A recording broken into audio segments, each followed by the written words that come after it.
So, this is going to be an interesting full moon. Welcome everyone. For those of you that don't know me, my name is Cindy. I am the modern day spiritual advisor. I use multiple modalities, including tarot, astrology, mediumship, all kinds of stuff to help you on your path.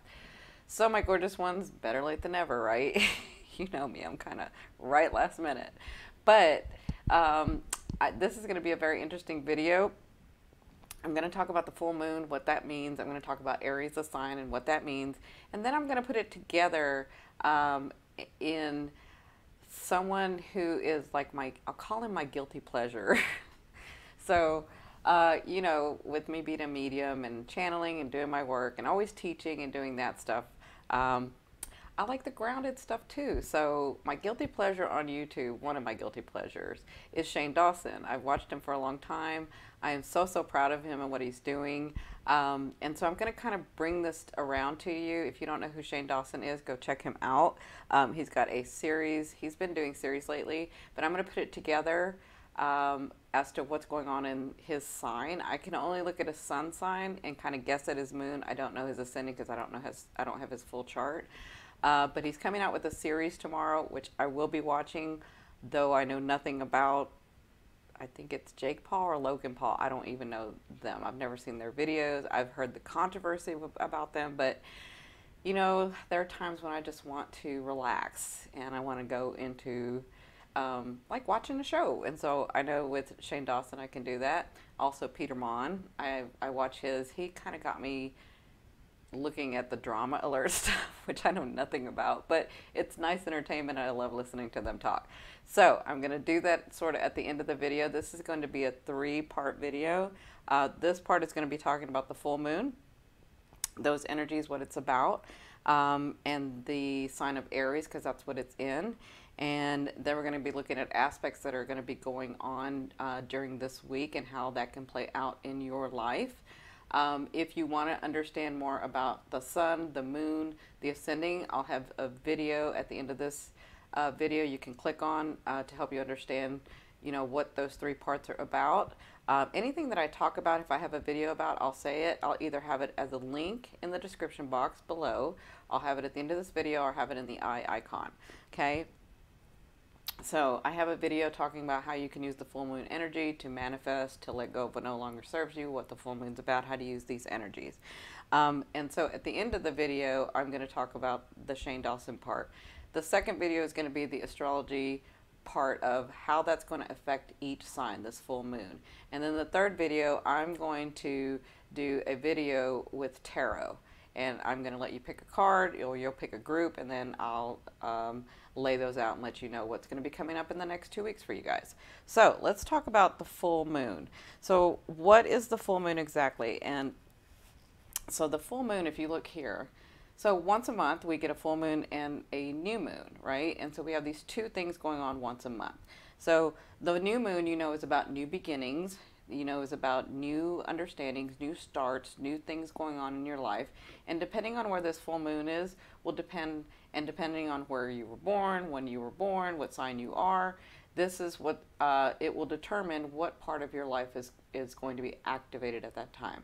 So new moons are about new beginnings and new starts, new seasons, new things coming about. You also have fate and destiny stepping in, so you can have things come about, you can have manifestations coming through.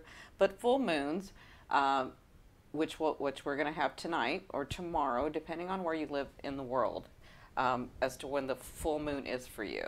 So the full moon is when the sun and the moon are opposing, right? So the sun is over here. You can see the sun right here. And then the moon is over here, and he's a full moon, and he's going to be in Aries.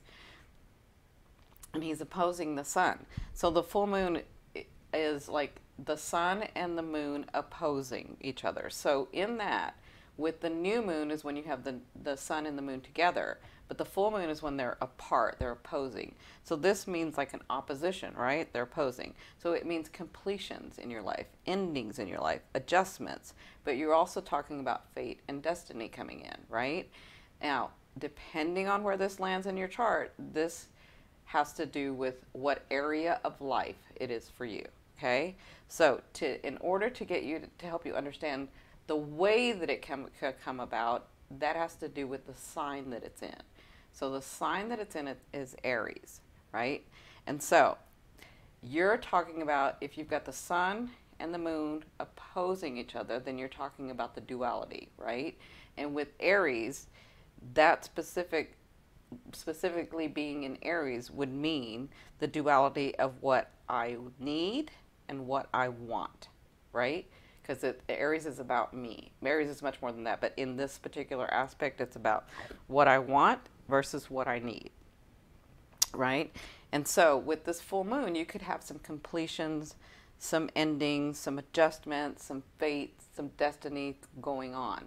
Like, and because it's connected to this new moon in Aries that happened about 6 months ago, so we're looking at March, April, and May, whatever you had begun around that time or started to think about or started to adjust in, this could be completions of that in these next 2 weeks. Does that make sense?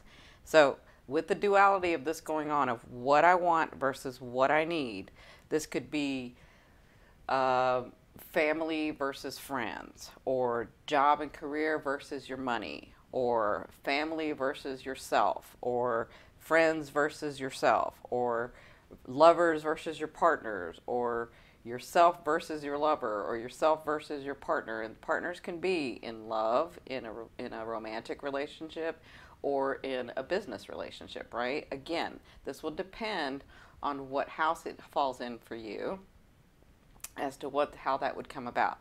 And this may be a lot of information right now, but again, it's all going to come together, so bear with me. So you can also think about when the moon is full and you've got the sun opposing it, it's going to bring light because it's at a full moon. So it's going to bring illumination because it's illuminated at its fullest. It wants to bring illumination to the darkest area of that light area of life. It'll shine some light on it, right? It'll illuminate that part. So some things that maybe were hidden, some things that you couldn't see, some things that you couldn't get, some things that you couldn't grasp, some things that weren't connecting. When the full moon comes about in these next 2 weeks, those things could all of a sudden, because there's light shed on them, you could get some epiphanies, you could get some clarity, you could get some something comes through and you're like, now I can do this, now I know what to do, now I know exactly what to do, right? Not that you're not already doing it, but it's like it's clearing the way. Does that make sense? So I hope that helps with the full moon. This is all about letting go of what no longer serves you, because you're completing, you're having some endings, you're having some completions, you're going to be adjusting. Like, you may complete one phase of something and then adjust to a different thing, but it doesn't mean that that whole thing is over. It just means that that phase of that particular project is over, right? So there's a completion, there's an ending. It could be that fate and destiny step in, right? Something manifests in your life, someone comes into your life, something comes into your life, and you find yourself on this path, right? So all of that, and remember, because it's in Aries, it's going to have to do with what I want versus what I need, right? So, so let's talk about Aries. So Aries is the first sign of the zodiac. You can see Aries right here, and here's the moon. So the moon is going to be a full moon opposing the sun at 2 degrees Aries, right? So it's going to be going on tonight for some of us and tomorrow for the others. And so Aries is a fire sign. Its element is fire. So it's very passionate, right? But it's also a cardinal sign. And cardinal sign means that it's about new changes. It's about a new season. It's about getting things started, right? Because it's a full moon, you could be ending something and getting something else started. It could be adjusting, right? But Aries being a cardinal sign is about leadership. Aries is about determination, or Aries grows into becoming that determination, right? Aries has a lot of energy. Aries is very passionate. Aries is about moving forward. You can think of Aries, the symbol is the ram, right? Well, the ram puts its head down and moves forward, just kind of charges, right? And so Aries is about ambition and impulsivity and aggression, right? Aries, so what Aries does is Aries is an all or nothing kind of sign, right? They're either all in or not at all. Like, they're nothing in between. right? So that's kind of their energy. Aries does care a lot about their looks, about the physical body. Aries is very expressive. Aries is very independent. Aries is very generous, but Aries is also very demanding.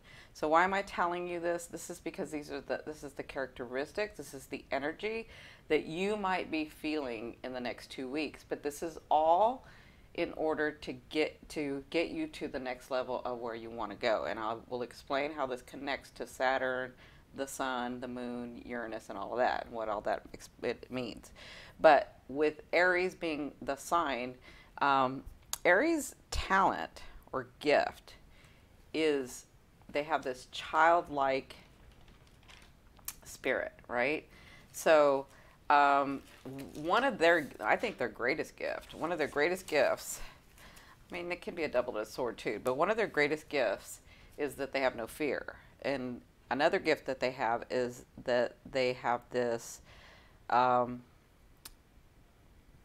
heart that's very genuine, right? And so with a childlike spirit, with their heart that's very genuine, and with that no fear, which I think is a big talent,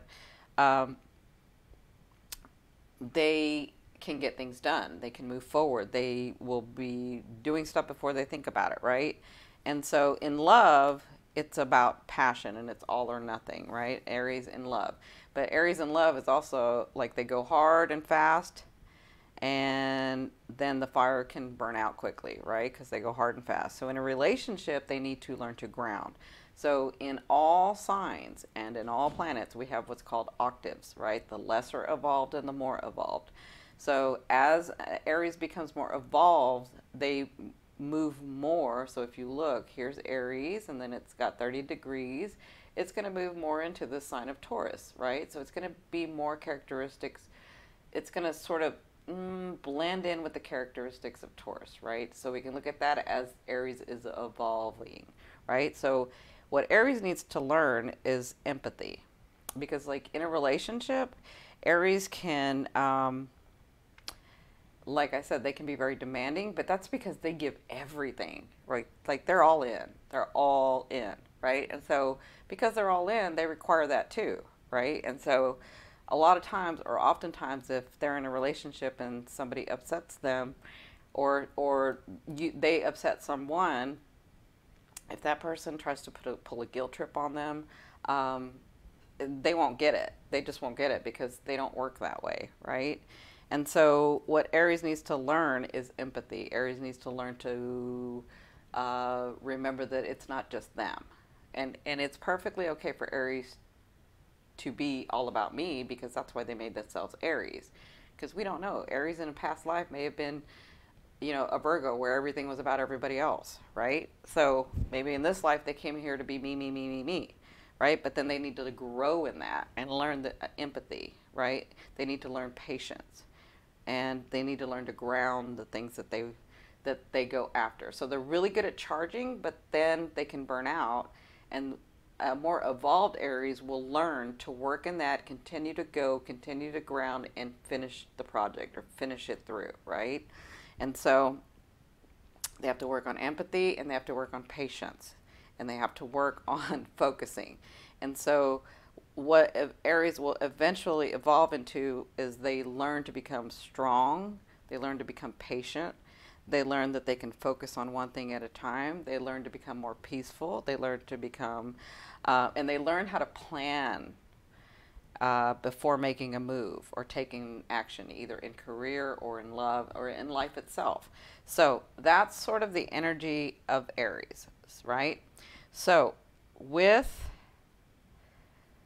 let's get back to the full moon now, right? So we got Aries energy, we've got this full moon going on, so this is about me.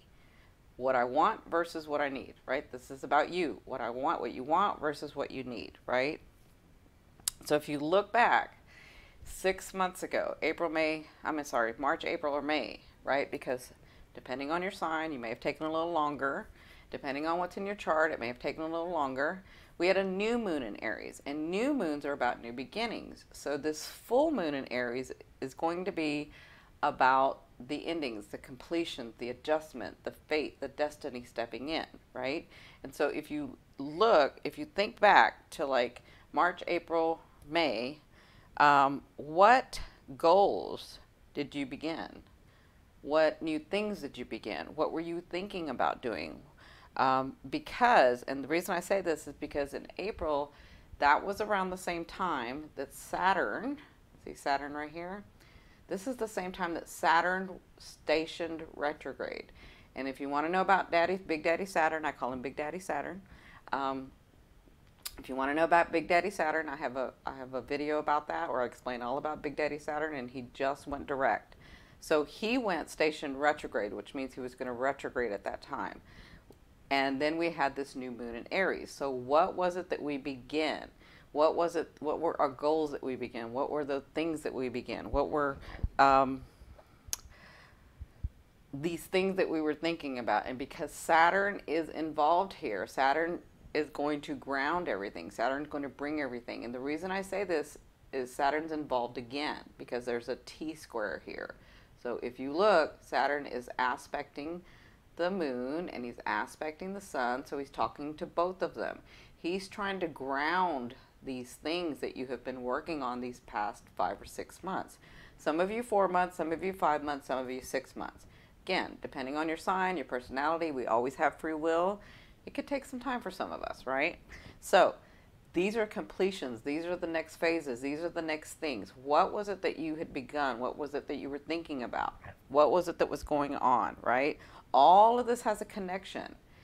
And that's why I'm trying to bring it to you. That's why I'm trying to remind you of 6 months ago, because I want you to understand the connection of how this stuff works, of how this stuff applies to you in every day. This is just one modality. So, because this week, this T-square, Saturn, with this T-square, we call it a T-square. Let's see this, here, here, and here. This T-square,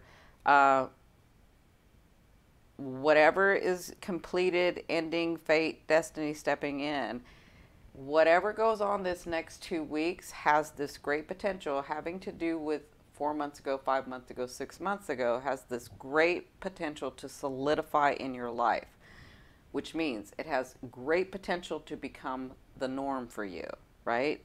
But remember, when we're working with Saturn, there's fears coming up. Right, so those of you that saw my Saturn video, you know Saturn is the authority figure, but he causes you to face your fears.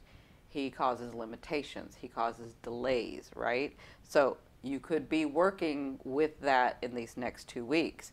Fears are going to come up. Limitations are going to come up. Delays could come up. But the great thing is, because it's Aries, and what did I say about Aries and their greatest gift is that they have no fear and they take charge and they go, right? So you have that energy to be able to go, which Daddy Saturn would be very proud of you because he's like, go, go, girl, go.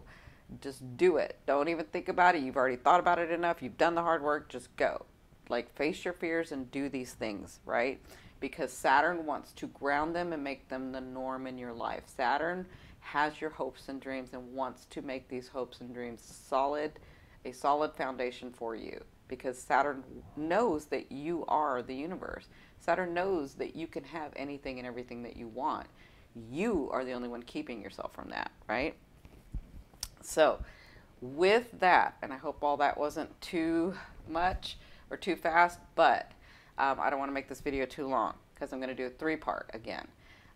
So with that, we have the Sun and Mercury conjunct, right? But Mercury is also opposing the full moon.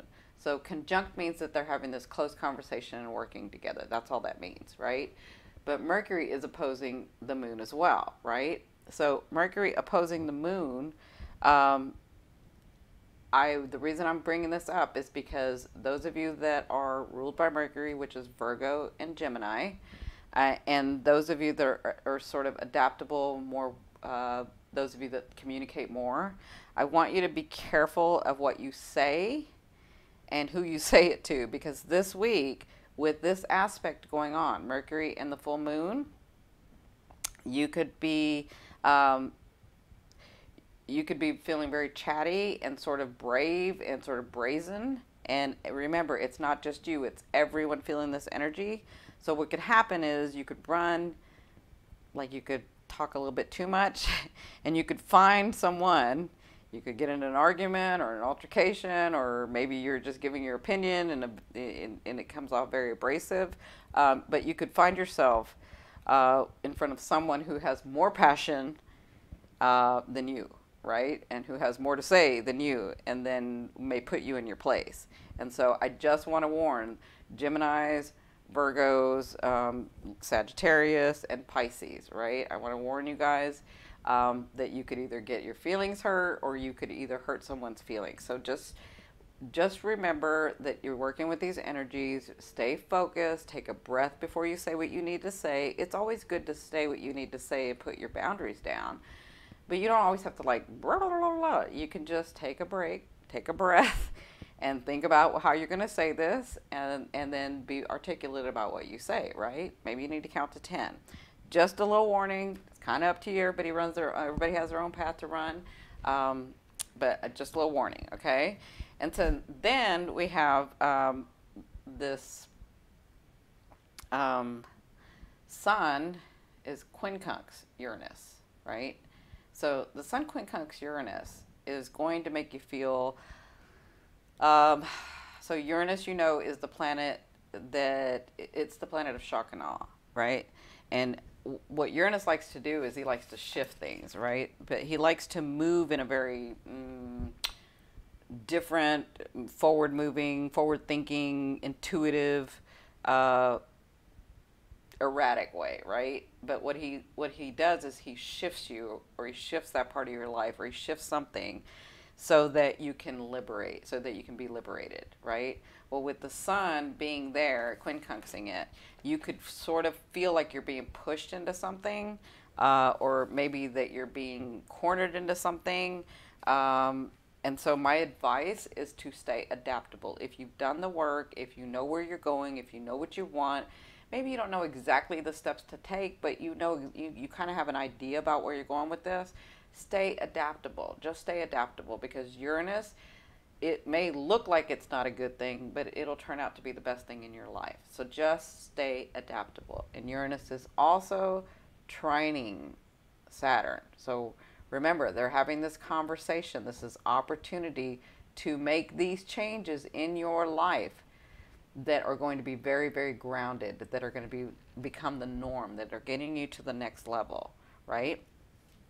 So now let's talk about Shane Dawson. And if you don't know who Shane Dawson is, he's a great guy. He's sort of grown up on YouTube. He is my guilty pleasure.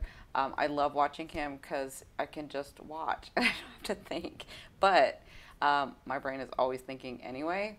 So I don't have his chart. I do know his birthday, but I don't know his time. I do know his location, but and I don't like to do people's whole chart without their permission. So I just know that he's a Cancer sun. He might be a Libra moon. He kind of looks like a Libra moon when I look at him. He kind of looks like a Libra moon, but he is a Cancer sun. So we're going to look at his Cancer sun right here, right? So if he's a Cancer sun, 6 months ago, Aries had this new moon, right? So this is me bringing this all the way down to you, right? And how this kind of can apply to you in your life. But we're going to look at his public life. We're going to look at his public life. So, again, I don't know him personally. I just know kind of what I'm seeing on the outside. And so he has this Cancer sun. Now, if you look, 6 months ago, we had this Aries new moon. And we had Saturn we were dealing with, right, in April. Okay, so Cancer is here. So this is his 12th house. This is his 11th house. And this is his 10th house. His 10th house is his public life. His 10th house is his life purpose, his career. That's your 10th house. That's everyone's 10th house. But that just happened to be his 10th house in the Aries right now, right? And so with this new moon, if you look at his videos like 6 months ago, and I did pull up his videos. Hold on. Maybe I didn't. Hold on just a second. So if you look at his videos like 6 months ago, 5 months ago, 4 months ago, you could see that he was like changing things. You could see that he was uh, trying to figure stuff out, maybe starting new stuff, right? So he did this exposing Graveyard Girl, and then he did this series with Graveyard Girl, and then like so the videos actually came out like it'll say 2 months ago for TanaCon, Tana, uh, and then he did this series. So he did this series with Graveyard Girl, but he was doing some other stuff before where he was trying to figure stuff out. He was sort of changing, and he has this video that says the truth about me or something like that. And so you can kind of see that's right at the 6 month mark where he's sort of thinking and looking at stuff going on. Now, again, I don't know his mind, but I'm just sort of showing you on the outside to try to bring it together for you. Okay, so if you look, then he did the TanaCon series, right? And that is about the time that we begin to look at, hold on just a second. So that's about the time, like 3-4 months ago, that's about the time where Saturn was retrograde. So everything that we were really wanting grounded. Now, Saturn being in his seventh house of relationships. So the seventh house is your house of relationships. The seventh house is your house of boundaries, right? And so Saturn being there caused him to really focus on that and amend that and revise that and look at that and maybe even bring some new friends in and maybe even bring some old friends in and maybe even let go of some old friends, right? And so with his sun sign, that's what he was consciously sort of working on, right? And you can tell in his videos. And he was at work working really, really hard because Saturn wants to ground this stuff, working really, really hard, trying to figure out and do with this new moon, these new starts, this new thing. So he started this series. He began to do series. He did the Graveyard Girl series, and then he did the TanaCon series, and then hold on just a second. And then he did the Jeffree Star series, which is a great, great series. And these people I didn't know. I knew Jeffree Star, but like Tana I didn't know, and Graveyard Girl I didn't know, and like I think it's Jake Paul or Logan Paul. I'm sorry. I'm so sorry. It is Jake Paul. Sorry. See, I don't know these people. I just know his videos. Again, it's just a guilty pleasure for me. Okay, so but I do know Peter Mon, and I do know some of the drama stuff too. So, so what he did was he began this new series, and he did such a great job with Jeffree Star, which again in his 10th house was solidifying that. He's been really working on that. He's been really focused on that. He's been really like Pluto and Saturn and really grounding his relationships and really working on and amending and revising. And if you want to know about how retrogrades work and how Saturn retrograde work, I have a video about that. And so tomorrow, in this new moon, in this full moon, sorry, what he began 6 months ago, 5 months ago, 4 months ago, it's going to come to completion. Now, does that mean that that's the last thing this Logan Paul is the last series he's going to do? No, it means that it's going to get solidified one way or the other. Like, he's pretty much solidified it, but this is going to be a big jump for him. So my prediction, just looking at his sun sign, I'm not looking at his moon, I'm not looking at his ascending, but I'm looking at what he consciously worked on. That's his sun. At what he consciously worked on, Saturn wants to ground that with that T square, right? Saturn wants to ground that. And he does have the release of this video series, and it's an 8-part series tomorrow on the 25th. So this thing is going to blow up if he has done the work. There is going to be some adjustment in relationships for him. This is Saturn. This is Pluto. There's going to be some adjustments in relationships for him. Now, that means more and more people come to him, but there are others that may have to leave, right? But either way, he is on target. Does that make sense to you guys? Does that kind of help you understand how this could be working in your life? That's the reason I wanted to bring it to you, because maybe a lot of you do know him, was how this kind of stuff works. So this was his, again, 10th house. 10th house means your career, your life purpose, what you came here to do in the public eye, right? out in the public, out in the world. And then his seventh house is relationships, boundaries. Saturn's been really working hard there. Saturn had been retrograde. It just went direct at the beginning of September, which means all those hard things that he's been working on, we all have been working on, for him in his seventh house, they're going to ground. They're going to solidify. That means his boundaries are going to be more solidified. That means he's going to do some more adjusting, but this hard work is coming through for him. Does that make sense? And because Chiron is here, and I have a Chiron video too where you understand the energy of Chiron and how to work through Chiron. Chiron, this is old, so something from his past could come up during this time too, right? It's all of us. Something from our childhood, something from our past, something that no matter what we do, no matter how it works, we just find ourselves in that same situation until we learn to release our Chiron. Now he's younger, so he probably hasn't released his Chiron yet. Those of us that have Chiron returns, which when you're like anywhere between 48 through 53, of that age area is when you learn to sort of release your Chiron. And what you do is, in Chiron, when you learn to work, because you've tried to work all angles of that old wound, that thing that just never heals, that situation that no matter what you do, you just find yourself in that same thing. When you learn to release that, you learn to release that by understanding that you've become sort of the master at it and you help other people in it, right? When you release your Chiron, you feel much better because it's in healing others that you heal yourself. That makes sense? So you may have some things coming up from your past. You may have a situation come up from your past with this. Remember, the moon is going to illuminate this part for you, right? And so in the next video, I'm going to go over each house or each sign and tell you how this full moon will affect you. I hope you like this video. Please be sure to like, share, and subscribe, and click that bell so that you know when I release a new video. Again, I'll be releasing the second and the third one today, this evening, and tomorrow. And then I will start on the monthly videos. And please be sure to look at the other videos to try to help you understand what Saturn is, what Chiron is, what these other things are, okay? I love you, love you, love you. Bye.